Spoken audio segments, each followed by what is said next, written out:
আসসালামু আলাইকুম everyone. I hope আপনারা সবাই অনেক ভালো আছেন। আলহামদুলিল্লাহ আমরা অনেক ভালো আছি। তো শাকগুলো আমার আম্মু দেশ থেকে পাঠিয়েছে, যারা ভিডিও দেখছেন তারা তো জানেনই। তো ওগুলো ভালো করে আমি কুটে ধুয়ে নিচ্ছি, তো আপনাদের সঙ্গে শেয়ার করতেছি। বেশি কিছু না, জাস্ট কেটে ধুয়ে রসুন, পেঁয়াজ, কাঁচামরিচ, হলুদ, লবণ দিয়ে সিদ্ধ করে তারপর ব্লেন্ড করে নিছি। চাইছিলাম আমি ডাল ঘুটানো দিয়ে ঘোটার জন্য, কিন্তু আমার এক হাতে ভেবেছিল, পারতেছিলাম না, তো আমি ব্লেন্ড করে ফেলছি। এরপরে কিছু রসুন দিয়ে জিরার গুঁড়ি দিয়ে পরিমাণ মতো লবণ, যে হয় নাই তো পরিমাণ মতো লবণ দিয়ে নামাই ফেলছিলাম। জাস্ট শেষ। সত্যি কথা বলতে অনেক মজা হয়েছিল। অনেক দিন পর কচুর শাক খাচ্ছিলাম। আম্মু রান্না করে দিতে পারে না, বাট আমি রান্না করছি, ভাবি নাই এত মজা হবে। মজা হয়ে গেছিল। কিছু কিছু মানুষ তো কচুর শাককে রান্না করে কেমনি জানি না, খাইতেও পারি না। আর আমরা খাচ্ছি আর ভাবতেছি মানে অনেক মজা হয়েছে মাশাআল্লাহ। তো আপনাদের কি অবস্থা? অনেক দিন পর ভিডিও দিচ্ছি না আমি। হ্যাঁ, লাইফে অনেক কিছু ঘটে যায়, যার কারণে আসলে সময় বের করা খুবই কঠিন হয়ে যায় আমাদের জন্য। যারা একটু বিজি থাকে সব সময়, তাদের জন্য আর কি। আমার বেবিদেরকে নিয়ে আলহামদুলিল্লাহ এখন ভালো আছি, বাট জানি না কতদিন ভালো থাকতে পারি। এই দুনিয়াটাতে তো ভালো থাকা খুবই মুশকিল।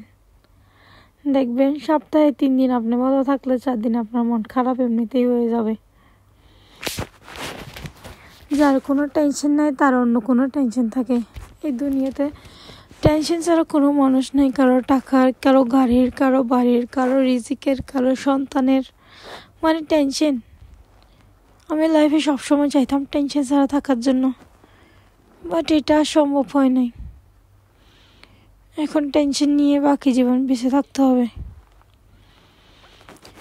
কিছু করার নেই, আসলে নিয়তি, ভাগ্য, যা লেখা থাকে কপালে তাই ঘটে। চলেন আপনাদের কাছে একটা গল্প শোনাই। হ্যাঁ, অনেক দিন হচ্ছে আমি গল্প শুনেছি, জানি না কিভাবে শুরু করব। আই ফিল শাই, বাট বলবো যখন বলতেছি। হ্যাঁ, আমার একটা ক্লোজ ফ্রেন্ড, যাইলে দেখা যাবে তাই নাম বলতে পারতেছি না, বাট ওর একটা বয়ফ্রেন্ড ছিল, যেটা ওর কাজিন আবার বয়ফ্রেন্ড। ছেলেটার নাম কিন্তু আমার নামে ছিল, নিশু। তো ওরা ক্লাস 5 থেকে একজন অনেক ভালোবাসে, একজনকে একজন ছাড়া থাকতে পারে না। মানে ভাই বোনই তো, চাচাতো ভাই বোন, বুঝতেছেন, আলাদা একটা মায়া, আলাদা একটা আদর, এগুলো নিয়েছিল। কিন্তু হঠাৎ করে কি হয়েছে, 6, 7, 8, 9, 10 এতটুকু পর্যন্ত সম্পর্ক ছিল। তো 8 স্যার চাচি কি করছে, মেনে নিয়েছে সম্পর্ক। মেনে নিয়ে নাকফুল দিছে, তারপর প্রত্যেক ঈদে, কুরবানে, মাঝখানে জাস্ট একটা দেওয়ালি, তো আদারওয়াইজ এক ঘরেই থাকে ধরতে গেলে, তাই না? যেহেতু চাচাতো ভাই, চাচি অসুস্থ হইলে ও আবার গিয়ে রান্না বান্না করে দেয়।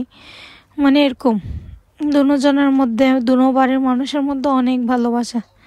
মানে ওদের ভালোবাসাটা পূর্ণতা পাওয়ার দিকে। তারপর একদিন কি করছে, ও কলেজে গেছে। কলেজে যাওয়ার পরে একটা ভালো মেয়ে, ও কিন্তু খুব সুন্দর, গোলগাল, মানে আমাদের মতো স্বাস্থ্য, সুন্দর, একদম উজ্জ্বল ফর্সা, ডাইরেক্ট ফর্সা না, চেহারাটা এত সুন্দর, এত মায়া, এত কেশে ভরা, এতটাই সুন্দর যে দেখবে তারই মায়া লাগবে।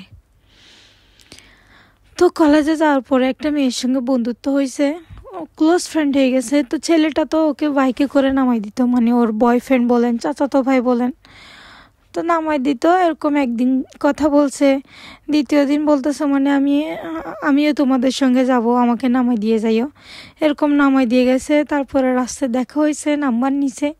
তারপরে কি হয়েছে, ওকে চাচাতো বোনকে বাদ দিয়ে ওই মেয়েটার সঙ্গে রিলেশন করা শুরু করে দিছে, কে, চাচাতো ভাইটা। কিন্তু এই মেয়েটা জানে না, সরল সোজা মানুষ তো, বুঝে নাই, মানে তো এগুলো ছিল না, ও তো সরল সোজাভাবে করছে না। তো মেয়েটা কি করছে, ওকে জানাইও নাই, ওকে ধোঁকা দিয়ে দিছে। শুধু ধোঁকা দিছে এরকম না, ওর বয়ফ্রেন্ডে কিন্তু ওর সঙ্গে চিট করছে, ওর বিশ্বাস নিয়ে ছিলিমিলি খেলছে আর কি। তো মেয়েটা অনেক কান্না করছে, অনেক ওয়েট করছে, অনেক অপেক্ষা করছে। মানে বিয়ে যখন বাড়িতে জানাইছে সবাইকে, তো সবাই বিয়ের জন্য করতেছিল আর কি, সব রেডি করছে, কিন্তু ছেলেটা ওর সঙ্গে ঘুমাচ্ছেও না, বিয়ে হয়েছে আক্ত হয়েছে, থাকতেছেও না। মানে ওকে এত ভালোবাসতো, হঠাৎ করে ওর চেহারাও দেখতে চাচ্ছে না, বলতেছে না তুমি চলে যাও আমার রুম থেকে, আমাদের ঘর থেকে। তো কতক্ষণ সহ্য করবো, ও আর মেনে নেয় না, ও বাসা চলে আসছে। ওকে লাস্টে কাবিনের টাকা দিয়ে দিছে চাচি। এরকমভাবে মিটমাট হয়ে গেছে। ছেলেটা পরে ওই মেয়েটাকে বিয়ে করছে। বিয়ে করার পরে দুজনে সুখে শান্তিতে আছে।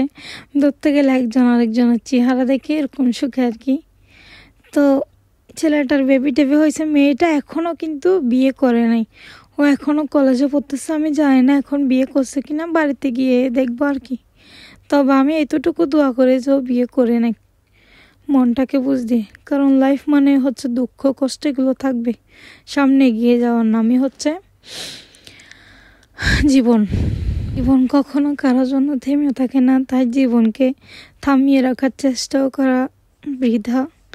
ও যেহেতু মুভ অন করে ফেলছে, আমি মনে করি মেয়েটার মুভ অন করা খুবই দরকার।